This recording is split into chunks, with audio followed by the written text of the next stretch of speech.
รถใหม่จะได้ซะไม่ให้บ่อยู่ห้องน้ำมันฮะ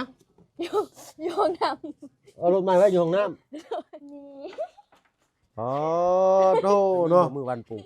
กผักแต่ละแบบปลูกมื้อนั้นวันคานแต่อ๋อวันคานนี่หมากนกบ่หมากลายบ่เฮ็ดเฮาห้องใดป .5 ป .5 เนาะแต่ผู้โอเป็นแต่ผู้บ่เป็นโดยโอ้บ่มีศิลปะว่าซั่นซะ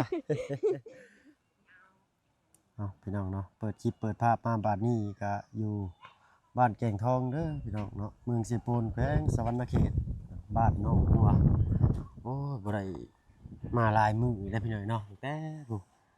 มื้อมอบรถให้น้องซ้อนแต่ทางบ่เพิ่นก็ผูกขอต่อเคสรถให้ทั้งน้องซ้อนแล้วบ่เพิ่นกลับบ้านเลยพี่น้องเนาะแต่วันที่20จะ1จะ2จะ3จะ4จะ5อะไร5มื้อเนาะห่างหายกันไปตั้งว่า5มื้อ6 มื้อบ้านนังนี่พี่น้องเนาะโอ้เพิ่นทาส่งทาสีเรียบร้อยแล้วได้นี่เนาะโอ้แปลกหูแปลกตามาฮอดกับพ่อพาเข้าพี่น้องเนาะใส่เบิ่งเลาะเบิ่งเฮียเพิ่นก่อนพี่น้องเนาะสีดูเพิ่นทาไม้ขาวจะออกเป็นสีนี่พี่น้องเนาะเอาทางหลังยังก็สีเบิดพี่น้องเนาะเอาสำนี้ก็ถือว่าจบงามแล้วพี่น้องเนาะก่อนอื่นเด้อพี่น้องเด้อ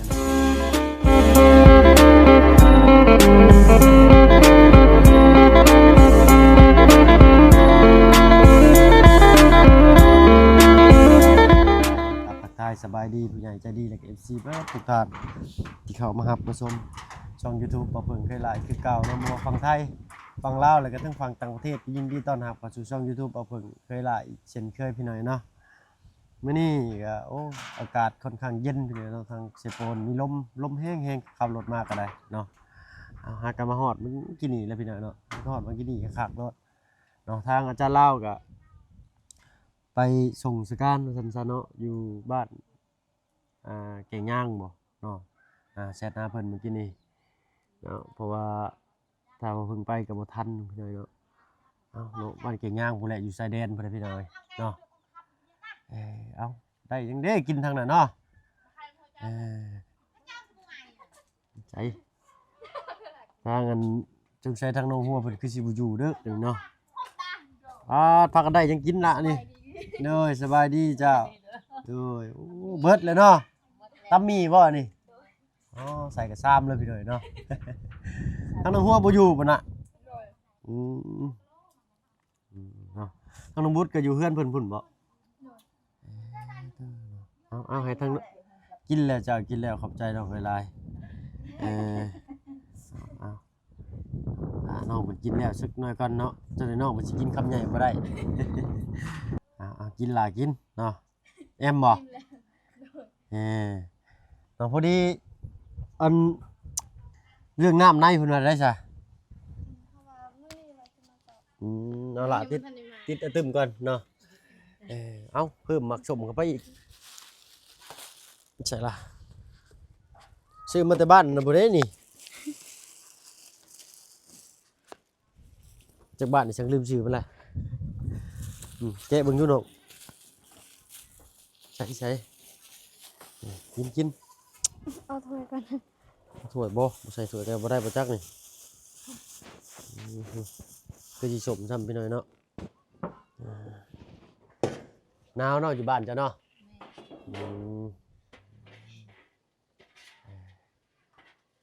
กลางเว้นก็เงียบซ้ำยามมื้อคืนก็6 โมงพี่น้อยเนาะ5 โมง 6 โมงนี่ชาวบ้านเพิ่นสิ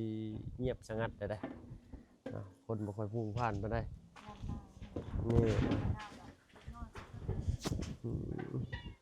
นี่ศาสตร์ใหม่ได้นี่เนาะลุงจันทร์เป็นผู้ศาสตร์ใหม่ตัวนี้เนาะแป้นเติร์ดอยู่พี่น้อยเนาะบ้าน2เงินชาติเพิ่นก็บ่ได้มาตั้งหลายมื้อป้าโตเบิ่งสิเลาะพาปะลุงเลาะเบิ่งอัน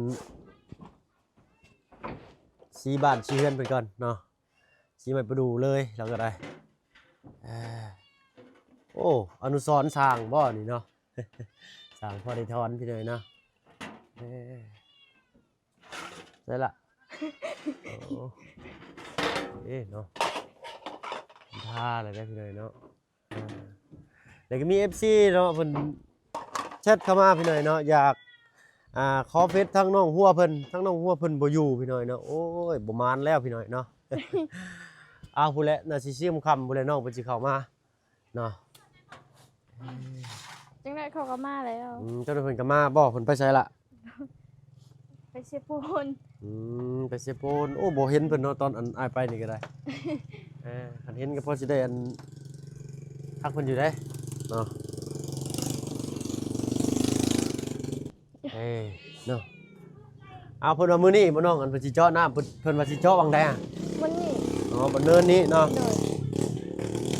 พักหญ้าคาหุ่นเป็นได้พักหญ้าคาหุ่น ฮะ ปลูกเรียบร้อย โด พัก ย เจ้ามีพักยังเด้ มีมักแดงแล้วก็ผักกาดผักบัวผักหอม มะแตงผักกาดผักบัวผักหอมผักถั่วโอ้หาอย่างไปเลยเนาะเอากินได้ไหมสาดพี่แบ่งรถเอาเรียบร้อยลมพัดง่ายออกข้างล่างเลยเนาะใช่น้องได้อยู่บ่โอเคกล้องตูดไม้รุดเลยเนาะข้างนี้เลยกับประจักษ์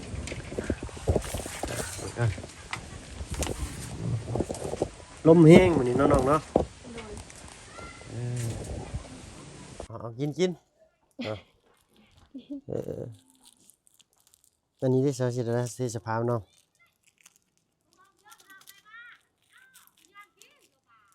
เป็นไปกับไผดิกับลุงบ่ โดย ใช่ละกินได้ไหมนั่งเบิ่งสินั่งเบิ่งบ่ได้เด้มียังมาฝากมาต้อนสำมันก็ได้มาแบบสายฟ้าแลบแบบเร่งด่วนเลยนะเนาะบ่มีจอดบ่มีแวะเนาะ ไอศกินข้าวบ่ บ่ไอ้กินมาเลยได้เนาะ อืม มาไหมกินสมบักม่วงเอาน้องเอาหวานบ่นี่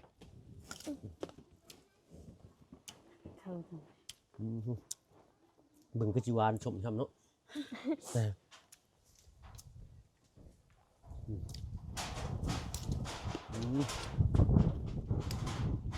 ตัวหน่อยใช่นอกบนผ้าย่าง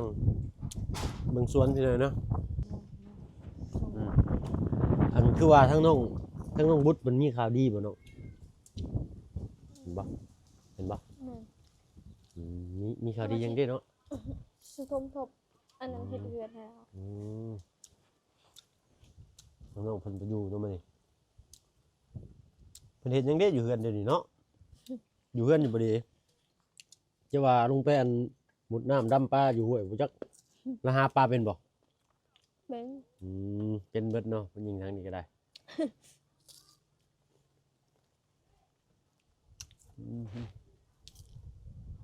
เป็นได้ทั้งน้องสอนเพิ่นมามื้อน่ะมาขอโทษเจ้าบ่ เพื่อน มือที่น้องสอนเพิ่นมาเด้ อืม นั่งบ่มือมาผูกแขนรถนะฮะ อืม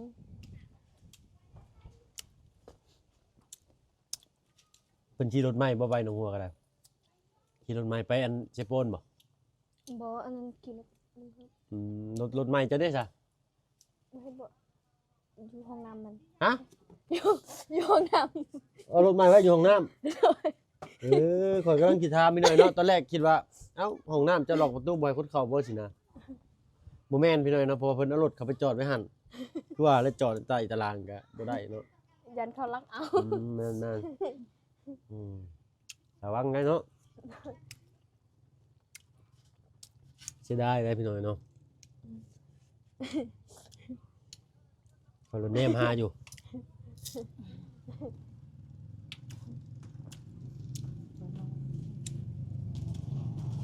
อ๋อถ่ายมาค่ะ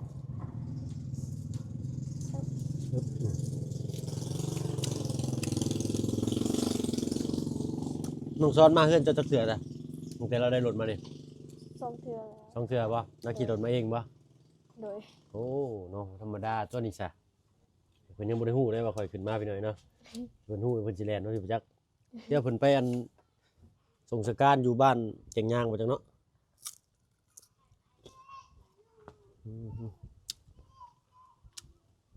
ส้มแขวขนาดกินไหมเล่าน่าจะเนี่ยเจ็บท้องมาสู่กันกินนี่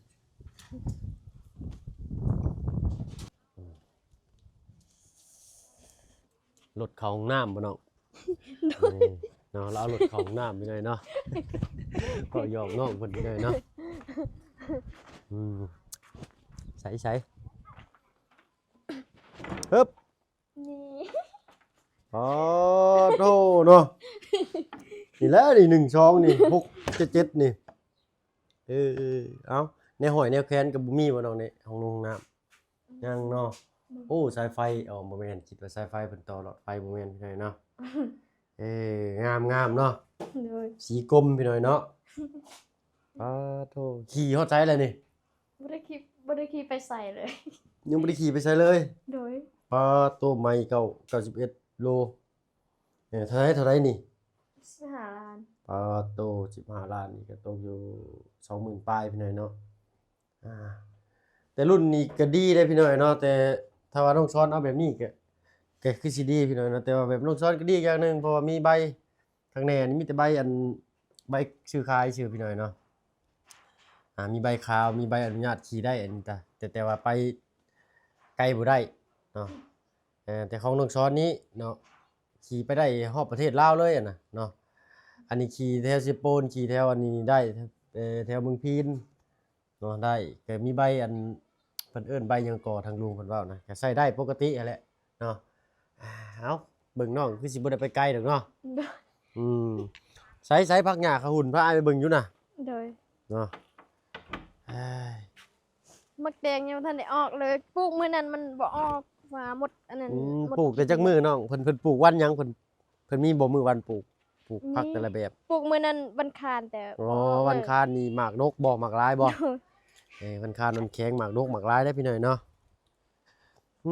เพิ่นมีพุ่นคักลีนี่เนาะขี้แบ้ได้พี่หน่อยเนาะพุ่นแบบดีเลยเนาะโอ้ย มักแดงยังบ่ทันได้ออก งามครับเป็นภาพบรรยากาศในวัยเด็กพี่หน่อยเนาะที่ว่าวาดรูปภาพมันนะพี่หน่อยเนาะติดผนังโรงเรียนหรือว่าติดผาเฮือนผาโรงเรียนเด้จะเคยแต้มรูปบ่ล่ะ บ่เคย จะเฮ็ดฮอดห้องใด ป .5 ป .5 เนาะ แต่หูบ่เป็น แต่พูดบ่เป็น โดย โอ้บ่มีศิลปะว่าซั่นซะ คนเฮาก็สิเก่งเป็นคนละแบบพี่น้อยเนาะบางคนก็ได้คณิตศาสตร์บางคนก็ได้สังคมอิหยังก็ว่าไปเนาะภาคหยังฉลาดนี่คือเขียวงามแท้ ประกาศ ผักกาด โดย ปอแบบนั้นเลยเนาะผักกาดเนาะ แม่น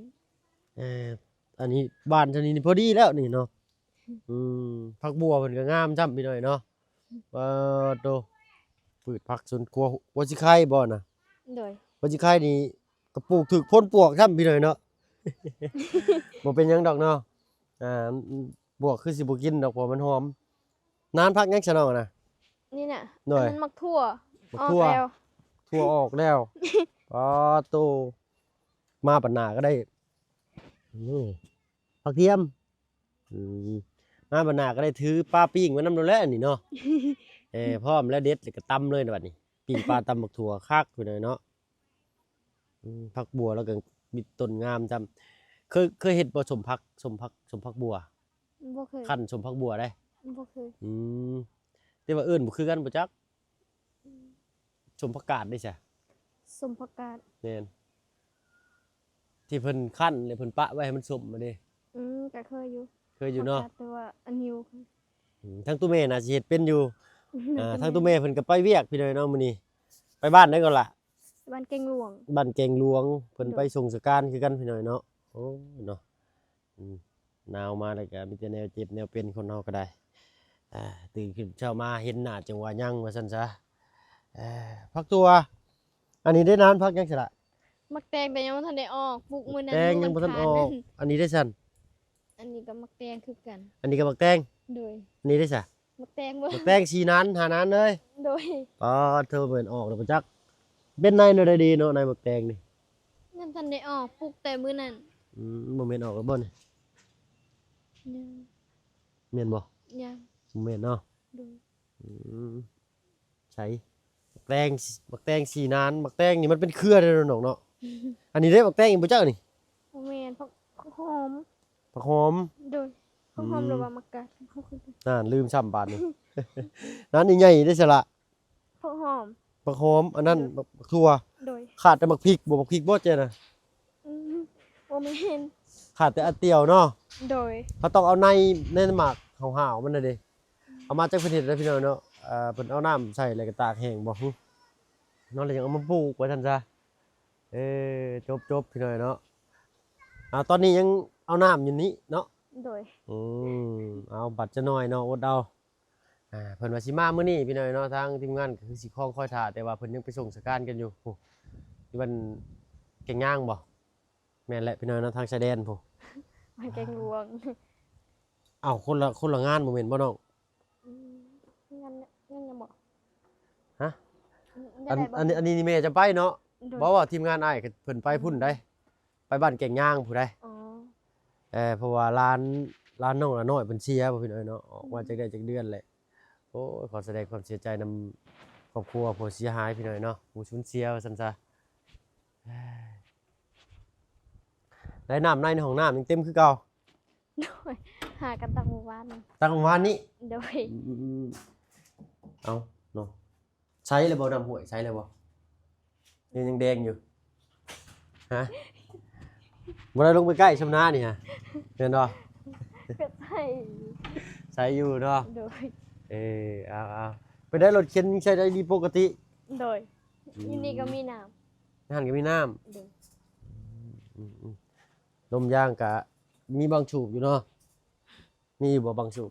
ในสูบลมรถบ่มีไปยืมเพิ่นหน่อยเนาะเอายืมเอาหั่นละเนาะ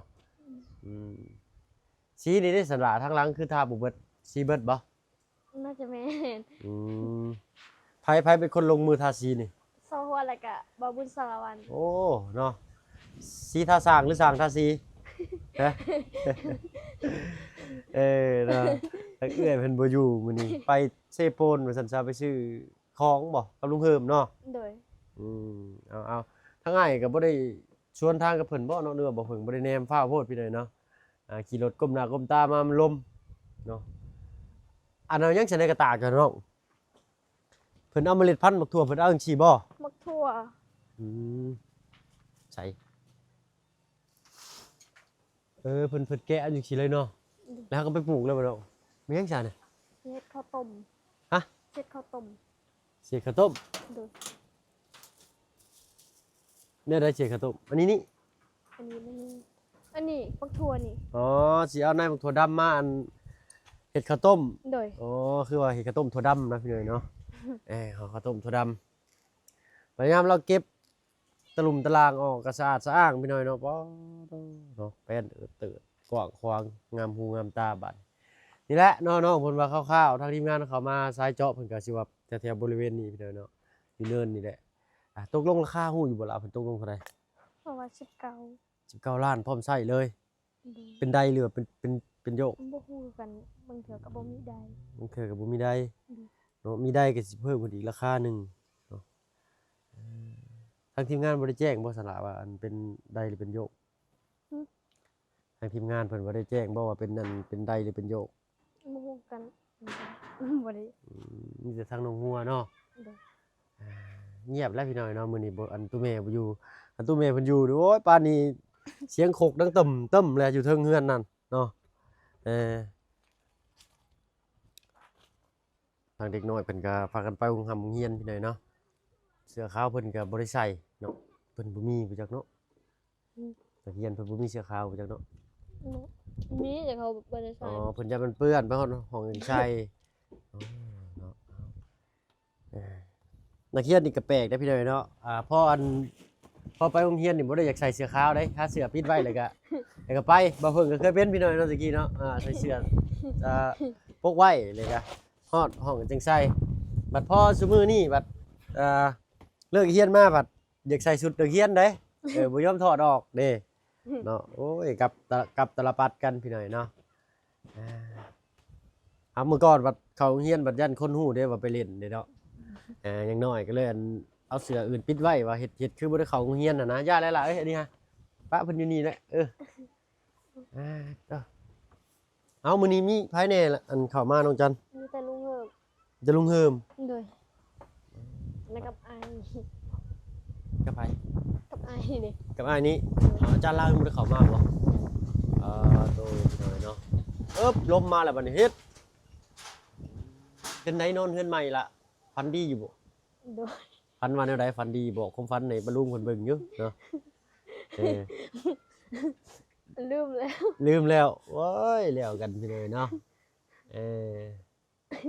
เอาส่วนมากสิมักลืมพี่น้อยเนาะบ่เพิ่นคือกันฝันตื่นขึ้นมาก็ลืมคือกันเนาะจำบ่ได้เอ้าเนาะก็คือสิได้เวลาสมมาพักควรทางน้องหัวเพิ่นก็บ่อยู่พี่น้อยเนาะของคอยท่าน้องหัวเพิ่นจักหน่อยก่อนเนาะถ้าบ่เพิ่นกับน้องจันก็สิขอตัวลำลาก่อนพี่น้อยเนาะแต่ทางน้องบุตรเพิ่นมีข่าวดีเลยเนาะเปิดสมทบบ้านบ่ล่ะ โดย